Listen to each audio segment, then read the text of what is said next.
So I'll read the next one. Yep. I have followed the teachings of Jesus for the past 3+ years. I've been a dutiful student, and I agree he has, listening to Jesus for about 20 to 30 minutes a day and taking copious notes. I've written this site before and followed Luli's suggestions. She's the person who handles our office account, and listened to videos of Jesus that have been assigned to me. I still feel so stuck, stagnant and frustrated. Now, yes, I understand he has been doing these things. That's what I feel from him.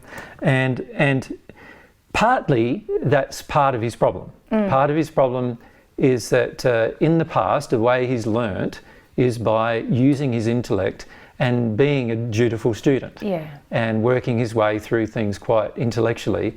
And this was taught to him at a very young age, as it has been taught to most people in Western society in particular. And so the problem is now that this has become a very ingrained way of learning for him. And this is part of the issue that he faces. Yeah. I give myself permission to feel whatever it is I need to feel. Intellectually, I don't feel afraid of expressing any emotion, yet I know I must be if I'm not progressing. I know from my experience as a therapist that once I start feeling things, that I won't go crazy and that there will be an end to feelings. It doesn't go on and on like most clients erroneously believe. Correct. So here again, he has a very good understanding of himself and also a very good understanding of the emotional process, in the sense that he intellectually doesn't feel that he's afraid of expressing an emotion, and I agree. He also knows that he must be afraid emotionally somehow, because otherwise he would be progressing, and I agree. He also knows from his experience that he won't go crazy, and it will end if he allows himself to go through it. And I agree, he does know those particular things. So he's again got a very accurate idea of his own state. Yes. Which, by the way, is one of the essential things to have if you're ever going to make any progress. And he's also aware of what isn't the problem as well, isn't he? He knows, okay, this is obviously I've got some problem, but obviously my intellect and my soul are not matching up here, my feeling state and my intellect. But I also know these things aren't issues within me, like that, like a false belief that emotions will never end, or that I won't be able to cope, or whatever it is. So he's pretty good with all this. He's got a good grasp of what the issues are. And as he's correctly stated, and this is something we'll discuss with him in a minute, is that he obviously must be afraid of emotion, otherwise he would be feeling emotion.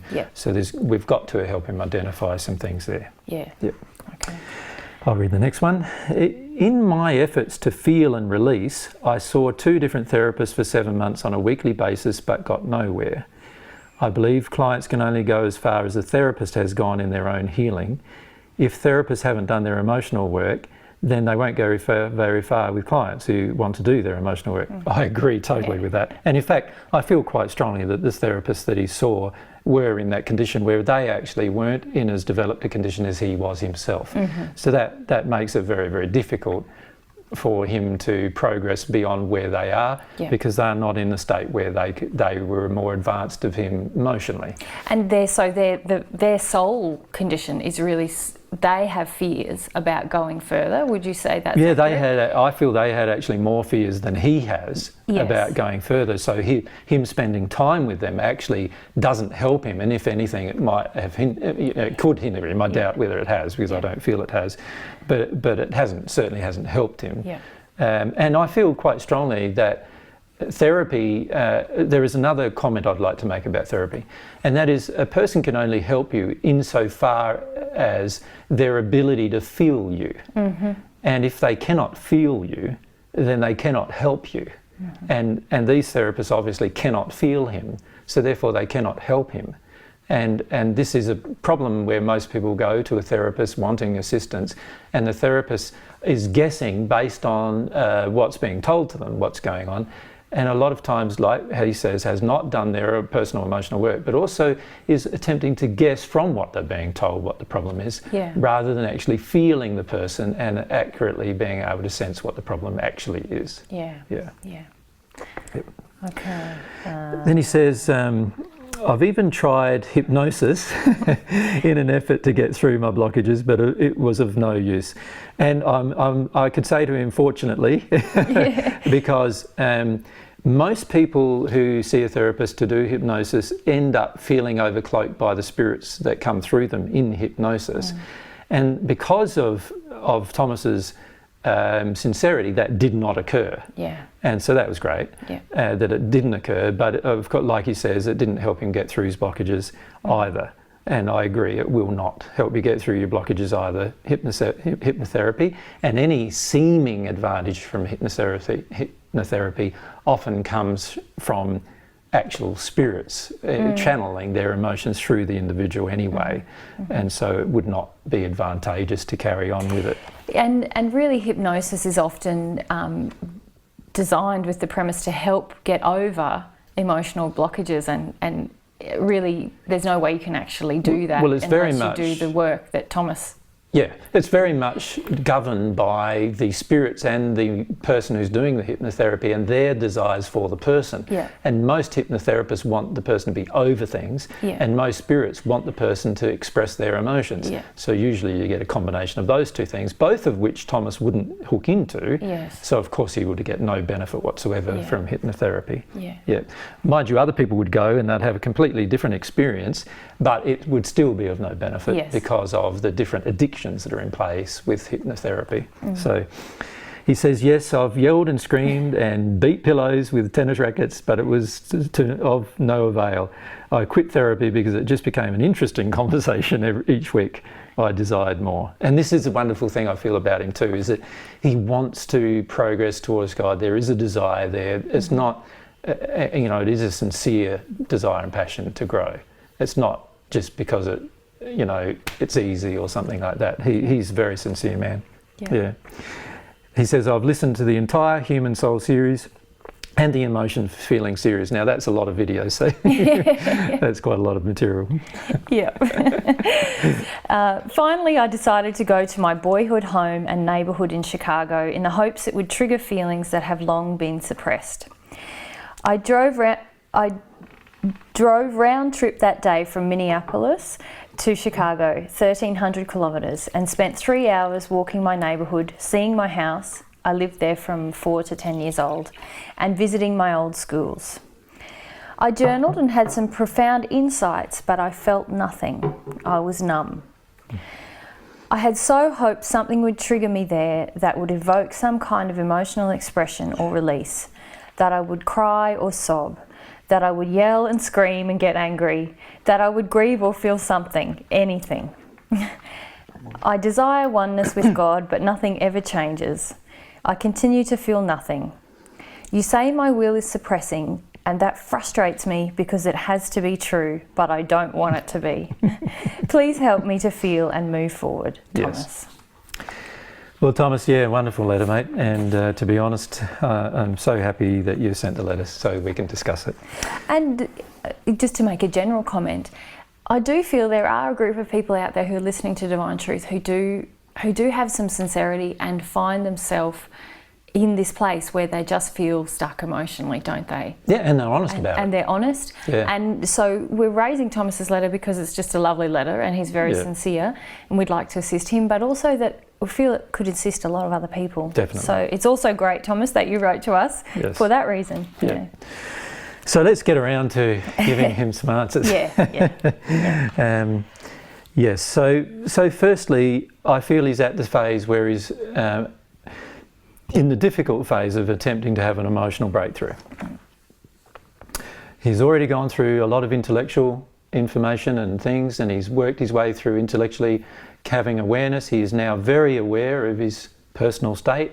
He can feel how blocked he is, and it is frustrating. It's a terribly frustrating thing once you get to that point. You realise that I'm blocked and I don't even know how to get out of this state. It's a very hard thing to do. But one thing, Thomas, the first thing is that you do have a fair bit of judgment of yourself. And this is one thing that is preventing you from making this emotional breakthrough. You're being pretty hard on yourself. You're not recognising, firstly, how much progress you've already made. Right, so that's number one. So that's number one. He needs to allow himself to see the progress, even though a lot of it has been intellectual. He's gone through an intellectual deconstruction process of his facade, and as a result, he is now telling me exactly what I feel from him. And as I said, that is a very rare thing, to have a conversation with a person and they're telling me exactly what I'm feeling from them. There's not many people that happens at all. So this means that he's done a lot of work already. And I feel he needs to honour that work that he's done, right? And realise that his guides and God are very happy that he's gone through that work, and they're nowhere near as disappointed with him as what he is in himself. Right? And I understand the frustration of making the breakthrough into the emotion is difficult, and particularly when you have no idea what the emotion is. But you do need to honour more the fact that you've done a lot of work already, and you would not even be at this state if it was not for the work you had already done.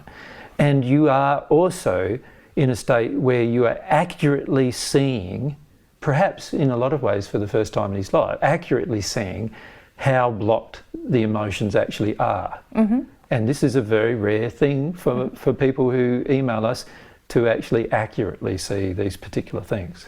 Yes, so he's not prone to getting into some kind of addictive facade-based crying in order to alleviate his feelings of frustration. He's not telling himself a big story about how, really he did feel that other thing and it did help him. Or he knows, okay, when it comes to my childhood stuff, I'm feeling numb, I'm feeling like I'm not feeling anything, and I don't want to kid myself about that.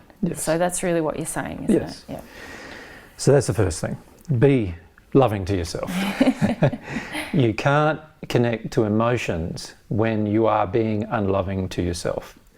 And he has a tendency to be unloving to himself because he's demanding more of himself. And while it's lovely to have a goal or hope, it's not good for you to demand more of yourself than, without seeing the progress you've already made. Like, from God's perspective, God accurately sees him. God doesn't feel like, oh, Thomas, you're a terrible person because you haven't got it to the next place. And I know that partly is what Thomas is feeling about himself. So it's really good if he can let go of that and allow himself to see the progress he's already made. Because he's not accurately measuring the progress he's already made. He thinks it's very little when it's actually quite substantial. So that's the first thing. The second thing is that he needs to start now where he is. And where he is frustrated. Now, frustration is the beginning of anger. And this is, however, he is being frustrated with himself, right? He needs to allow himself just to feel frustrated that he's not connecting emotionally to himself. Now, all of our frustrations begin because of different things, like he correctly identifies, mostly because of fear. So there is obviously quite a large fear, childhood-based, relating to connecting emotionally. Now, the only ways that I've been able to get through those kind of things is to do a number of things. Firstly, there's a number of practical things, I suppose you could say. Firstly, allow yourself to connect to your body and feel its aches and pains. Now, if he doesn't feel that there are many aches and pains, my suggestion is he's quite detuned from his body, and we need to help him get in tune with his body. Now, rather than going to therapists for 7 months, he would have been better paying the same money and going to a massage, a deep tissue massage therapist for 7 months. Does that make sense? Because he would have then been able to feel where the aches and pains and the different discomforts are in his body. So that will help him have some awareness. So what the process is now is he's going to allow himself to become both intellectually and emotionally aware of what the blockages are that stop him from feeling, right? Now, there's usually only 2 or 3, actually. Usually it's shame, guilt, which also incorporates the feeling of guilt, anger or fear. And shame is a form of fear, but it's in itself quite unique, so we can separate it. But shame, anger, or fear, 3 emotions that at some level you do not wish to feel, right? So that's the start. You need to find what it is that you don't wish to feel and why it is you don't wish to feel. Yeah. Right. If I could add there, you were